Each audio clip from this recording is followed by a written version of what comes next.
Hello, everybody, and welcome back to Broken Berean. And today I'm going to do my review of the movie The Green Knight. Yes, there will be spoilers, so if you're like me, just getting around to it 3 years after it came out, uh, tune out. There will be spoilers because I'm going to have to explain some of the things I like and some of the things I hate about this movie. So let's kind of get into it. First, I'm a big King Arthur fan. Growing up, I had five different things on my bookshelf growing up: the collected works of Sherlock Holmes, various books, including La Morte d'Arthur, about King Arthur, and various variations and publications about King Arthur, X-Men comic books, Nintendo Power, and of course, the great books of Lost Swords and Book of Swords by Fred Saberhagen. So, Knights and that whole thing, I grew up with it. It's what I love. It's what I just gravitate to just the honor and the nobility of the knight and this chivalry code and things like that. And that's just one of those things I enjoy. I love. I love seeing it on film. I love seeing it in the theater. It's just I love this. And this is one of those that came out and wasn't out very long where I lived, so I didn't get a chance to see it. Um, it's not often we get a movie about Sir Gawain, and I was like, okay, finally, I want to see it. So I'm going to address two of my minor concerns right off the bat. One, Gawain and his mother were cast by Indian actors. Thankfully, they didn't tout it at this is some brave and new, diverse inclusion for a strictly Norse, Saxon, Welsh mythology of England, where Indians maybe that are prevalent today were not back then. It is it unheard of? Could it be? Could there have been an Indian, someone from the country of India in that time? Yes, but it's excessively unlikely, and there's no documentation ever that has said that. So for a historical novel, I didn't like that. That being said, Patel did a wonderful job. He did a great job. He was a good actor. He is a good actor. He was a good actor in this. I found his portrayal very, very just all consuming. He played this role exceedingly well. And the other one is his love interest in the very beginning is I believe her name was Essel, and she had short hair. And the only reason I point this out is because when I was really into mythology of the King Arthur mythos and all that, around that time frame, women that had short hair were either convicts, slaves, or those suffering from severe health issues. So her having short hair was kind of one of those, they shouldn't have done that. But artistic license being what it is, I don't really have a problem with it. I just wish she had a little bit longer hair. That would have been more period accurate to me. But she's really not in the movie all that much, so it didn't really distract me. Just sit in the back of my mind like she should have long hair. She should have long hair. But it was just one of those things that it was still back there, kind of like, they should have done a little bit more research on what this meant. So that being said, those are minor gripes of the movie. Don't worry, I'll get to the major ones eventually. Now, a lot of this movie tells of how Sir Gawain is how his story starts about the game at, at Christmas, and I believe in the actual tale it's New Year's. But that's okay. You know, same time period within a week, it's not a big deal. It didn't bother me that much, but it was one of those. Okay, they started out good. The Green Knight enters the hall and puts forth the request that whoever wanted to build friendship between you and me, one of your knights will strike me, and in a year's time, I will repay that blow for whatever it is. And Gawain off with the Green Knight's head, and there it was. And so, because this game was actually magical in nature, which they allude to but never say. Um,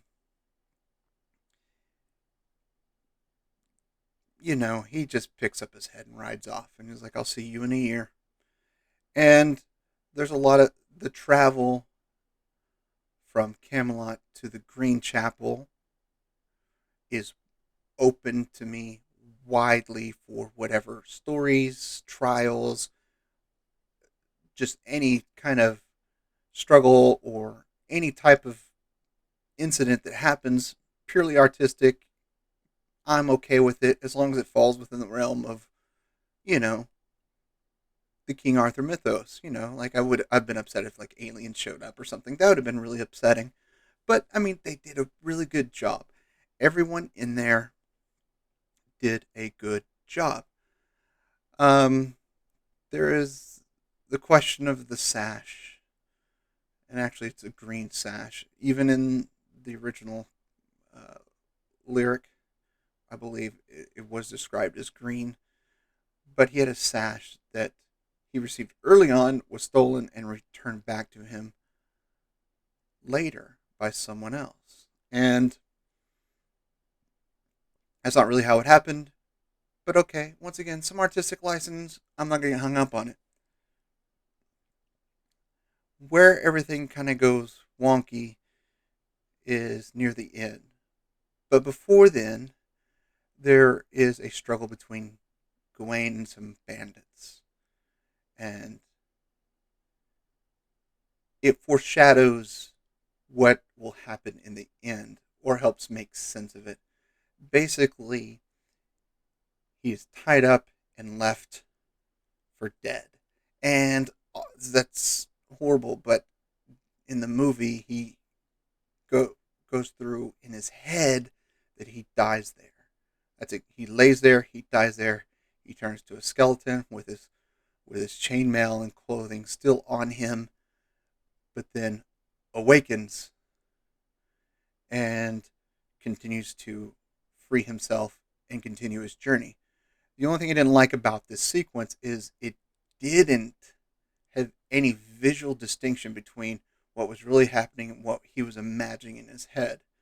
So we move on to what we call the house, the the household, I should say, of a rich man and his wife and an old lady. Now, in this movie, they don't describe who the old lady is. They don't even allude to it, and that's a big, big red flag to me. Throughout the entire movie, they never say who this old woman is, and I knew who it was, but that's because I'd read the stories before, and I was like, okay, maybe, and I kept watching, thinking, okay, maybe they'll say at the end, because that's how her identity is revealed in the end, anyways. So, but they didn't even allude to it, or they tried to just. She was there. She was always in the scenes in the house. She was there. So this story is when he gets to the house, the Lord of the house says, "I will make another. Let's play a game. I will go hunting, and I will give you the best of what I get, and I will give it to you. In return, you give to me what you receive from my house that day. Fair trade." And there's a whole storyline between the Lord's wife and Gawain, kind of like the Potiphar's tale in the Bible. She kept making passes and seduction towards him, trying to seduce him, and just. But there's this whole story that kind of gets blown over and just is overwritten with she's just seducing him and giving him things. And this is one of those. It's like, okay, not a great choice, but okay, we'll move it along as long as we get what we're supposed to get, the ending and the growth and revelation of this game and this journey, this quest for Gawain. In the end, I can let that pass. But eventually, he just kind of freaks out when he realizes it's not going to. the Lord's wife is just unrelenting, and he runs off towards the Green Chapel to meet the Green Knight, to accept his fate. And this is where the ending, and this is about an hour and a half into the movie. An hour and a half leads up to the ending of this movie, and the ending is really kind of fast paced. It's a very slow storytelling for the first hour and a half, which I didn't mind. I thought it was very good, visually just stunning, and with the other minor complaint that about half the scenes were as dark as and dimly lit as a lot of the later seasons of Game of Thrones. It's like, gosh, I need to adjust the contrast on my TV so I can actually see what's going on. Don't like that. But here's where it gets funky. He sets himself down. He kneels before the Green Knight and awaits for him to awaken. He awakens like, oh, it's Christmas already. Let's finish our game. And unbeknownst to me, because like I said before, his dream sequence has no visual distinction between in the cinematography. It just looks like a fast-paced telling of what happens over the next 20 years from that moment. Gawain runs away. Arthur dies. Gawain takes the throne, and he has a son with another woman that he met on his journeys, and his son dies in battle, and all this comes to fruition, and then boom, the dream sequence ends, and here we are back at the Green Chapel. And so I didn't like that, because during that dream sequence, I was literally raging. Like, I was about to just start screaming at this movie, because I'm like, who in the world would change this story that much and just disregard the latter part of all the Arthurian legend? And I was raging mad. And then when I realized, oh, this is a dream sequence, of course I calmed down, got a little better. But then I also realized, hey, guess what else? It ends shortly after the dream sequence, because Gawain realizes that he has a sash, didn't give it up, and this sash was supposed to be magical and protect him from any blow. So he rips it off, and the knight says, let's begin. Let's end this. I'm sorry, let's end this. Meaning he's about to chop off Gawain's head. There ends the movie.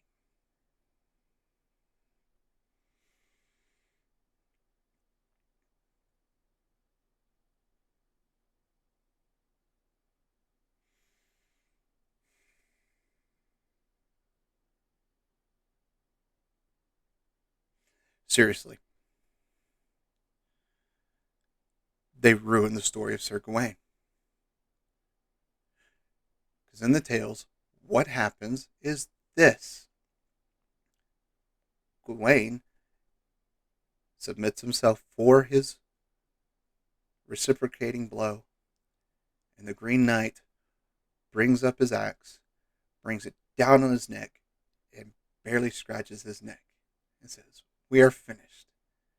Thank you for being honest. You gave up the sash that I knew you had. And then it is revealed that the Green Knight is enchanted by magic and is really the lord of the house that he just spent the last week at. And he was enchanted by the old lady that stayed with him, who was Morgan Le Fay, Arthur's sister, who was testing his knights, testing their conviction, their fealty, their honesty. And all this is revealed in the story, And part of the thing that makes a sash not only important in this movie, but in the story overall, and this is what is lost. Sir Gawain continues to wear the sash for the rest of his life to remind himself to be completely honest at all times because of his failing to do so during his quest. All this is lost. He comes back to Camelot is hailed as the most honest and genuine knight of the Knights of the Round Table and continues to do so. But we lose all that. None of that's in the movie. That's just gone. So I'm like, I'm not sure who this movie was made for because Arthurian legend enthusiasts like myself, yeah, they're the reason this Rotten Tomato score for the audience is at 50%. Because a lot of people that love the King Arthur legends are like, cool, we're getting a Sir Gawain movie. Awesome. This hasn't been done. Oh my gosh. They told 75% of the story and ruined the ending and the whole point of the story in the last 20 minutes of the movie. So I was furious about it. I felt like they disrespected Gawain. And I thought to myself, okay, maybe this was made for people who aren't Arthur legend enthusiasts and like myself and others that don't study it, didn't really get into it all that much, but know just enough to kind of piece things together. And no, I think they see that and be like, that's a terrible ending. That's how it ends. He goes through all this, and you're left to believe that he dies in that Green Chapel by the hand of the Green Knight. Well, that's a terrible story. That doesn't even feel like it's a King Arthur story. So a lot of the normie people probably went out there to see this and were like, yeah, this isn't right either. Huh. Don't get me wrong. As purely as an art film, I understand why that score for the critics is an 89. The acting's done well. The story's well told. It is very visually stunning. It's very engaging. But man, they ruined the ending of the source material. I mean, it's just terrible. The ending's absolutely rubbish. I hate it. I thought the movie was good, and that last dream sequence had me raging. And I mean, literally, if they didn't switch back over and let you know that was a dream sequence and this was how this movie's ending, which it's stopping at the 10-yard line right before you're about to make a touchdown. You're about to show why this all happened, the importance of it, who Gawain becomes because of this quest, because of this trial, and how he was, and because of it, how he was such a strong figurehead in the Knights and in Camelot to everyone around him. It's just lost. It's just poof, gone. So I honestly say this is just a misstep. They shouldn't have done it. But they did. And seriously, I'm with these people on the audience side. I don't agree with the critic score. I mean, me personally, 5 out of 10. And that's because the first hour and a half was amazing. It was great. The last act, just complete garbage. And we all have today, nowadays, we just seem to be consigned to accept the fate of that in a lot of our media, a lot of our shows. I mean, we saw it in Game of Thrones. It was like, what was this? Really? All this? And this was the payoff? Even though we don't know what the real payoff is, because George R. R. Martin hasn't finished the last book, and it's been, I don't know, about 10 years now, give or take. So we'll just leave that up to him to finish, but let's be honest, he may not finish it. So That's my opinion on The Green Knight. First hour and a half, great. Third act, complete garbage. Could have been great. Once I saw the ending, any other gripe I had about the movie went out the window. Like, literally, it was just like, yeah, I mentioned at the beginning my few minor things that I didn't like, and I'm like, they're almost non-existent now in my mind because of how bad this they ended this movie. Don't even reveal who the Green Knight was, why this all happened. I mean, there's so much more to this story that could have been said. It was over 2 hours long. They had the time to explain this, but they didn't. So, yeah. Personally, I kind of wish I didn't watch this. I love the King Arthur legend too much to have subjected myself to this, but I did. And my hopes is that someone sees this and hears this and sees the synopsis and realizes this is. I completely understand if they just ruined the ending and the whole point of Gawain's quest. I'm not going to watch it. Or some people see it and be like, oh, you know what? Doesn't matter. I love it so much I'm going to watch it. And I hope you come to a conclusion of your own. Because my opinion is my opinion. And if you enjoy this movie, I hope you do it. I hope you enjoy it. And if you enjoy it, great. If you're like me and just think this is hot garbage because of the ending, that's okay too. So until next time, my friends, as always, I love you all, and there's nothing you can do about it.